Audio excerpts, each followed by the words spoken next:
Hey, beautiful people, it's your girl, Sabrina Smith, and you are tuned into another episode of Pastor Sabrina Speaks. And in this episode, I'm going to address the questions that have been posed by Miss Nigeria Godfrey. She gave 2 questions, and I'm going to try my best to answer them and give you some wisdom, some encouragement, some inspiration, and some direction. The first question she asked was, how do you know that God speaks to him when you don't know his voice? How do you know that God speaks to you when you don't know his voice? Listen, it is going to sound like a repetitive thing, yet it is a fundamental truth. It's a fundamental truth that you cannot know the voice of God, you cannot know the will of God, you cannot know the plan of God or the promises of God if you don't know the word. Women of God, women of purpose, the word of God is the foundation of our being and the foundation of our becoming. So it behooves us, and it is of utmost importance that we take time to get to know the word. The only way that we are going to know God when he speaks is to be accustomed to hearing him speak, which comes by relationship. You cannot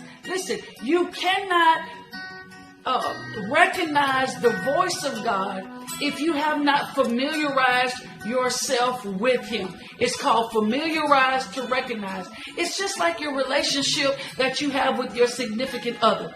If you are married and you have a husband, I'll use that analogy. Not everybody's married, but I'll use this analogy. If you're married, that means you spent some time with your husband. That means y'all have communicated. Y'all have had conversations. So if I took you and your husband and placed you in a park with 20 other men, if someone calls your name, you're going to know whether or not that's the voice of your husband.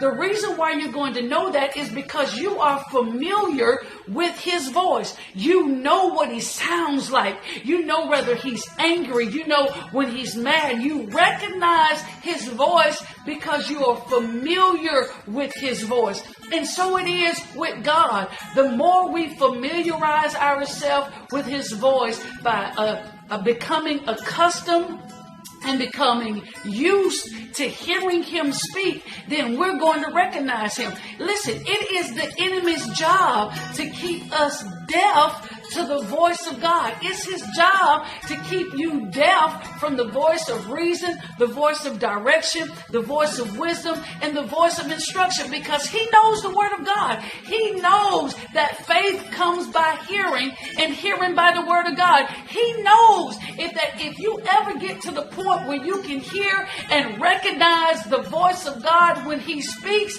that you're going to find your way out of sin. You're going to find your way out of depression. You're going to find your way out of bitterness. You're going to find your way out of darkness. You're going to find your way out of struggle. You're going to fight your way out of a dry and broken place. You're going to fight your way through persecution. So it's important for him. He wants you to stay in the he wants you to stay out of the he that hath an ear category. That's what he wants to do. He doesn't want you to be able to recognize God. Woo! Listen, you got to get to the point where you are so connected and so familiar with God. You say, I'm going to follow the voice of my daddy. And if I follow the voice of my daddy, I know he is going to get me out of everything that I have found myself in. So that's why, Nigeria, it's important for you to know the word of God. It's important for you to pray. It's important for you to talk to God, to get familiar with him so you can recognize his voice when he speaks. And how do you do it? Again, it's repetitive, but you know the voice of God by getting in the word of God. That's it. You got to know. Woo. Listen, Satan knows now. He knows that if he can keep you from recognizing, if he can keep you out of relationship with God, he can keep you in situations without God. Whew. Lord, have mercy, Jesus. He knows this. He knows this. So it's important. I got to calm down. It's important for you to make sure that you get in the Word of God and that you develop a relationship with God so tight that you can feel His touch and you know that's Him touching you and not anybody else. Now, I just really went intimate there because a woman, I know, again, I got some unmarried people that listen. You know the touch of your man. You know whether it's him or whether it's somebody else.